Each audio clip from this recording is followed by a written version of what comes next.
Csak a kezemet figyeljék, vigyázat, csalok! Hangzott el rendszeresen Gács Rezső, alias Rodolfo szájából ez a klasszikus, mára már szállóigévé vált mondat.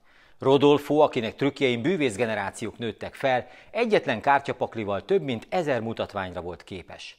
A jó kártyatrükkhöz megfelelő kézügyesség, elterelő képesség, valamint sok-sok gyakorlás szükséges, mi viszont most egy olyanhoz nyúlunk, méghozzá a legjobbhoz, ami mögött a diszkrét matematika, valamint a permutációk csodálatos világa sejlik fel. Tartsatok velem!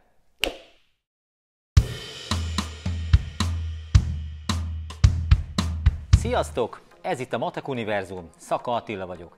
A mai videóban megismerjük és megtanuljuk a világ legjobb matematikai bűvésztrükkjét, egy olyat, amivel könnyű lesz elvarázsolnunk alkalmi közönségünket, és amelynek elemzése és megfejtése révén végül eljutunk a kozmikus lottóhoz, melyben két önállóan futó Excel program kitalálja és megfejti egymás gondolatát.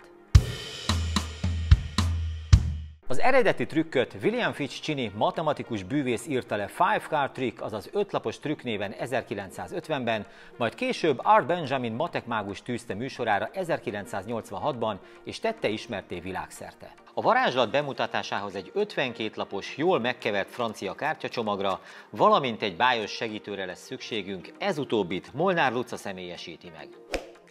Szia Luca! Áruld el a nézőknek, hogy mennyire állnak hozzád közel a varázslók, bűvészek, illúzionisták, illetve az általuk bemutatott csodák. Az az igazság, hogyha már a mágia és a varázslók világa, akkor az legyen Harry Potter, hiszen én az irodalmat jobban szeretem. De a viccet félretéve szívesen nézem a bűvész előadásokat is. Rendben.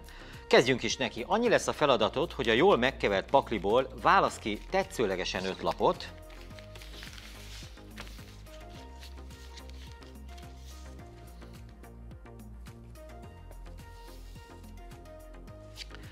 majd az 5 kiválasztott lapok egyikét arccal lefelé tedd a táblára, a másik 4-et pedig színével a nézők felé. Gyerünk!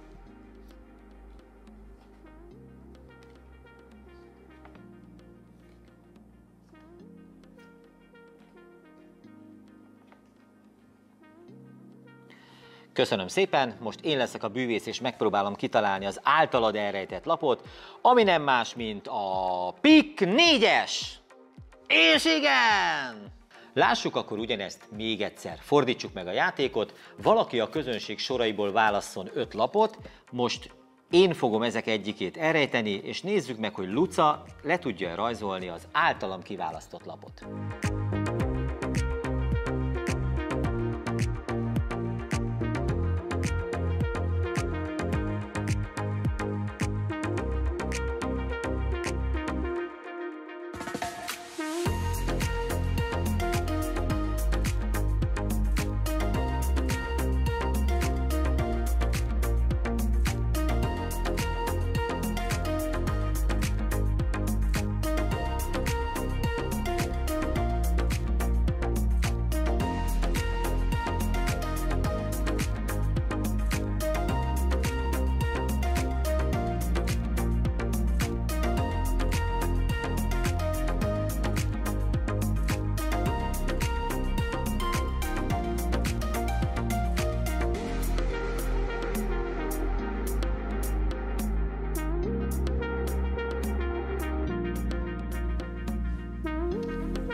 És igen, Lucának is sikerült, de hát ezen ennyi Harry Potter után nem is csodálkozom, köszönöm, hogy itt voltál velünk, szia! Akkor ez most varázslat vagy matematika, nézzünk közösen a feladvány kulisszái mögé. Nyilvánvaló, hogy a segítő és a bűvész a matematika segítségével kommunikálnak egymással. De hogyan lehet vajon bármilyen 5 lapból kiindulva a fennmaradó 4 segítségével, amit a bűvész lát, kódolni a kiválasztott lapot?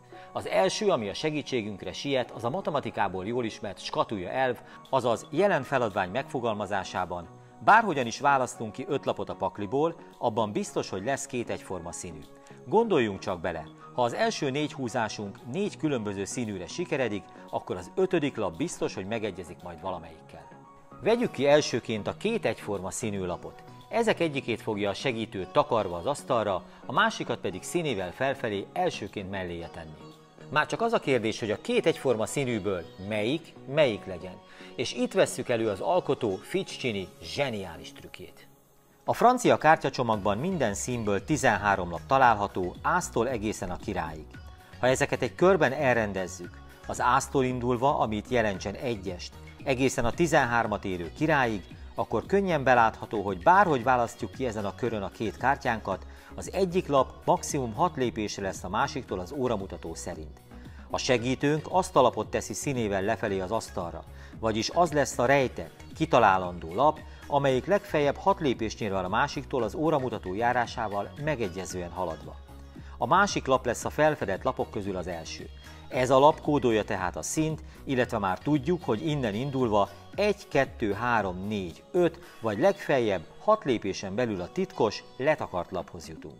Már csak annyi feladatunk van, hogy a maradék 3 lappal kódoljuk valahogy a lépésszámot, azaz egy számot 1-től 6-ig, és ebben a pillanatban megérkeztünk a permutációk csodálatos világához. 3 különböző lapot 3 faktoriális, azaz 6 féleképpen tudunk egymás mellé letenni az asztalra. Memorizálnunk kell ezt a 6 lehetőséget és megfelelő módon lepakolni a már lent lévők mellé. Jelentse a 3 lapból a legkisebb értékű az 1-est, a középső a 2-est, míg a legnagyobb a 3-ast. Ennek megfelelően, ha például 4-et kell kódolnunk, akkor az a 2-3-1-es permutáció lesz, azaz a középső, majd a legnagyobb és végül a legkisebb értékű lap letételével tudjuk ezt megtenni. Már csak egy problémánk maradt. Mi van akkor, hogyha egyforma értékű, de eltérő színű lapjaink is vannak? Ebben az esetben a színek között is nagyságbeli sorrendet kell felállítanunk és megtanulnunk. Legyen ez mondjuk a bridge játék színerőssége szerint, azaz legyen a pikk a legnagyobb, sorban a második a kör, ezt kövesse a káró, és végül a legkisebb, a treff zárja a sort. Ennek megfelelően például a káró 5-ös kisebbnek számít, mint a pikk 5-ös. És ezennel készen is vagyunk. Lássuk végül egy konkrét példán, hogy hogyan kell a rejtett lapot kiválasztani, és milyen sorrendben kell a maradék 4-et mellé letenni, hogy a kódolás sikeres legyen. Keverjük meg tehát a paklit, és válasszunk ki belőle 1, 2, 3, 4, 5 darab lapot. Ahogy mondtam már, az 5 darab lapban mindig van 2 egyforma színű, jelen esetben a pikk 3-as, illetve a pikk király. Látható, hogy a pikk 3-astól az óramutató járásának irányában haladva 10 lépésben érünk el a 13-at érő királyhoz, a királytól viszont 3 lépésben érünk el a pikk 3-ashoz, pikk ász, pikk 2-es és pikk 3-as. Ez azt jelenti, hogy a pikk 3-ast fogjuk letakarva az asztalra tenni, mellé pedig a pikk királyt, ebből már a bűvész tudni fogja, hogy a letakart lapnak a színe pikk. 3-at kell kódolnunk a maradék 3 lappal, ami azt jelenti, hogy a permutációk sorrendjében 2-es, 1-es, 3-as. A középső lapot teszem le elsőként, a legkisebb lap lesz a második, és végül a legnagyobb zárja a sort. Van 2 egyforma értékű, ebből látjuk, hogy a treff az hamarabb van a sorban, tehát a treff 3-as kisebb, mint a kör 3-as, a legnagyobb értékű pedig a káró 10-es.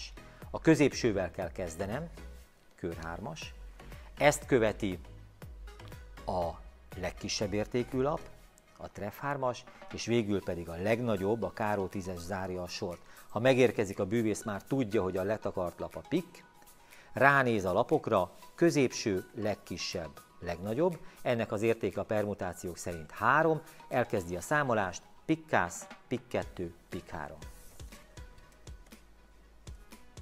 Ficccini és mindazok, akik tőle megtanulták, nézők millióit bűvölték el ezzel a különleges, matematika alapú bűvésztrükkel, és most már ti is beállhatok ebbe a sorba. Varázsoljátok el barátaitokat a matematika segítségével. És itt még nincs vége. Art Benjamin matekmágus bemutatóit követően matematikusok vették a trükköt górcső alá. Vajon 5 lap segítségével csak egy 52 lapos kártyacsomag fennmaradó lapjait kódolhatjuk? Vagy több lap esetén is létezik valamilyen csavaros taktika? Shai Simonson és Tara S. Holm matematikusok bebizonyították, hogy az 52 lap bizony messze van az elérhető legnagyobbtól. Az elméleti maximum értéke könnyen belátható, hiszen már a titkos lapot is mi választhatjuk ki, amire összesen 5 féle lehetőségünk van. Ezt követően a fennmaradó 4 lapot összesen 24 féleképpen rendezhetjük sorba, ami azt jelenti, hogy 5×24, azaz 120-nál járunk. Hozzáadva ehhez a 4 látszó lapot, azt jelenti, hogy akár egy 124 lapos paklival is működhet a trükk. Igen ám, de hogyan?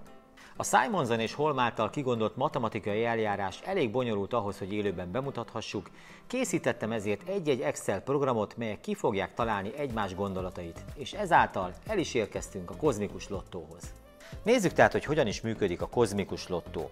A bal kezemben tartok egy 124 labból álló kártyacsomagot, hát remélhetőleg jól megkeverve, és itt a laptopon pedig nyitva van két Excel táblázat, ezek fogják egymás gondolatait kitalálni. Itt vannak tehát a lapok, még kavarok rajta egy picit, és ebből fogok kiválasztani 5-öt. Legyen mondjuk ő az első, 117-es, a második a 25-ös, a harmadik legyen a 120-as, a negyedik a 110-es, hát ha valami kisebb is jön, 108-as. Ezt az 5 lapot most ebbe az Excel táblázatba be fogom gépelni. Kezdjük elsőként akkor a 117-est, másodiknak a 25-öst, harmadiknak a 120-ast, a negyedik lapunk a 110-es, és az 5. lapunk a sor végén a 108-as. Már csak annyi feladatunk van, hogy mondjuk neki azt, hogy igen, mehet.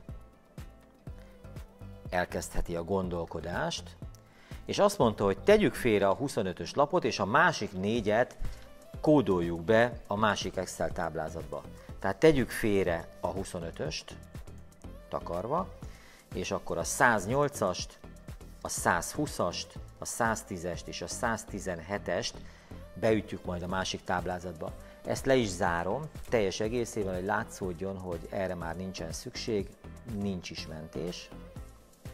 És itt van akkor a másik Excel programunk, most már jól látszik, hogy egyetlen egy Excel táblázat van nyitva, ő tehát várja ezek szerint a 108-ast, a 120-ast, a 110-est, és végül a 117-est. És akkor nézzük meg, hogy vajon ez a második program ki tudja találni az első program által elrejtett lapot, ami itt lapul a laptopnak a tetején. Hát mondjuk neki azt, hogy mehet, kapjon ő is egy igent, és azt mondja, hogy szerinte ez a 25-ös, és bizony, ez így van. A kozmikus lottó csodákra képes. Kedves Matek Univerzum nézők, mi volt ez, ha nem a számítógépes gondolatolvasás magas iskolája? Ha tetszett ez a varázslatos matematikai trükk, és legközelebb is szívesen néznél hasonló, izgalmas matematika közeli témákat, akkor iratkozz fel a csatornámra, oszd meg és lájkold ezt a videót, és ne feledd, a matek ma már nem ciki, hanem egy igazán menő dolog. Köszönöm, sziasztok!